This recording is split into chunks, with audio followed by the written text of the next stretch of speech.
எல்லாருக்கும் நமஸ்காரம். இன்னைக்கு நவராத்திரியினுடைய 3வது நாள். முதல் நாள் வந்து சைலபுத்ரின்னு பார்த்தோம். ஹிமவானுடைய மகள். அடுத்ததா பிரம்மச்சாரிணின்னு பார்த்தோம். அவ வந்து கடும் தவம் இருந்தாளாம். பரமேஸ்வரனை கல்யாணம் பண்ணிக்கிறதுக்கு. இன்னைக்கு 3வது நாள் திருத்தியா. சந்திரகண்டா தேவி. அவளோட தியான ஸ்லோகமும் மந்திரமும் பார்க்கலாம் இப்போ.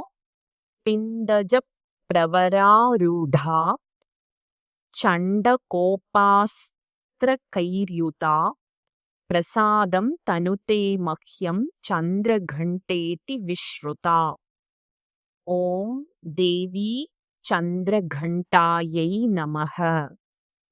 இந்த தியான ஸ்லோகத்தினுடைய அர்த்தம் என்னன்னா, சந்திரகண்டேதி விஸ்ருதா அப்படின்னா நான் சந்திரகண்டா தேவியை நமஸ்கரிக்கிறேன்.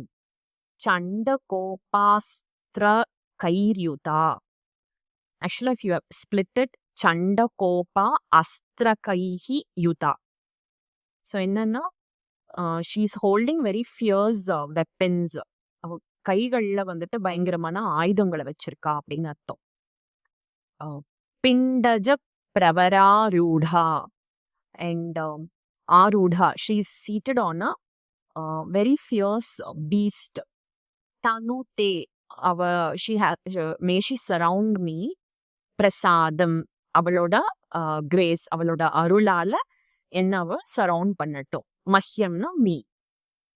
இந்த ஸ்லோகத்துல பிண்டஜ பிரவர அப்படின்னா லிட்டரலா அதோட மீனிங் என்னன்னா த வெரி ஃபியர்ஸ் பேர்டு. பேர்ட்ஸ்ல இருக்கிற வெரி ஃபியர்ஸ் பேர்டு எது அப்படின்னா ஈகிள். அவ வந்து அந்த கழுகு மேல வரதாதான் ஆக்சுவலா இந்த மீனிங். ஆனா சில ஸ்லோகம் என்ன சொல்லும்னா சிம்ஹாரூடா, அதாவது லயன் மேல வர்றவ, சிம்மத்து மேல வர்றவ. ஆனா சந்திரகண்டாவை பார்த்தோம்னா அவளோட அந்த உருவம் பார்த்தோம்னா most of the depictions will be like she's coming on a tiger. வியாக்ராரூடா. ஸோ சந்திரகண்டா இப்ப வந்து புலி மேல வரா அப்படின்னு பார்த்தோம். அவளுக்கு வந்து 10 கரங்கள் இருக்கான்.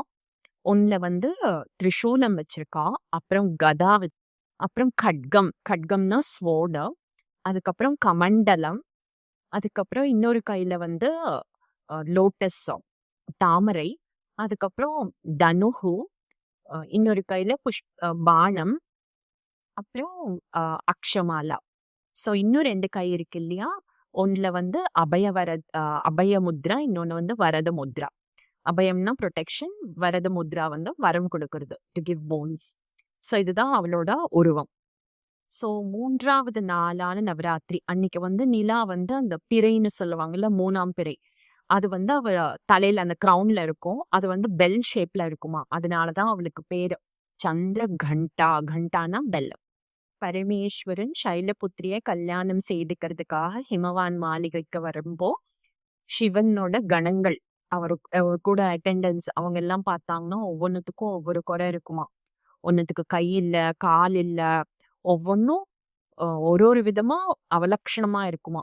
சோ இந்த மாதிரி இருக்கிற பூதகணங்களுக்கு மத்தியில பரமேஸ்வரன் புலித்தோலை போத்திண்டு அந்த ரிஷப வாகனத்துல ஜடாமுடியோட அந்த ஸ்மசான பஸ்மம் விபூதி இருக்கு இல்லையா, அது உடம்பெல்லாம் தரிச்சுண்டு கழுத்துல வந்து பாம்பு மாலைய போட்டுண்டு ரொம்ப கோரஸ்வரூபியா பார்க்கவே ரொம்ப பயம் உண்டாக்கிய வகையில வந்து நிக்கிறாராம். சோ இந்த மாதிரி ஒரு சங்கட்டமான நேரத்துலதான் அம்பாள் சந்திரகண்டா ரூபத்தை எடுக்கிறா. நம்ம ஏற்கனவே பார்த்த மாதிரி அவ வந்து புலி மேல வரா. அவளுக்கு 10 கைகள், எல்லா கைகள்லயும் ஆயுதங்கள் இருக்கு. அப்புறம் அவ தலையில வந்து அந்த 3ஆம் பிறை சந்திரன், அதனாலதான் அவளுக்கு பேரு சந்திரகண்டா. நமஸ்காரம்.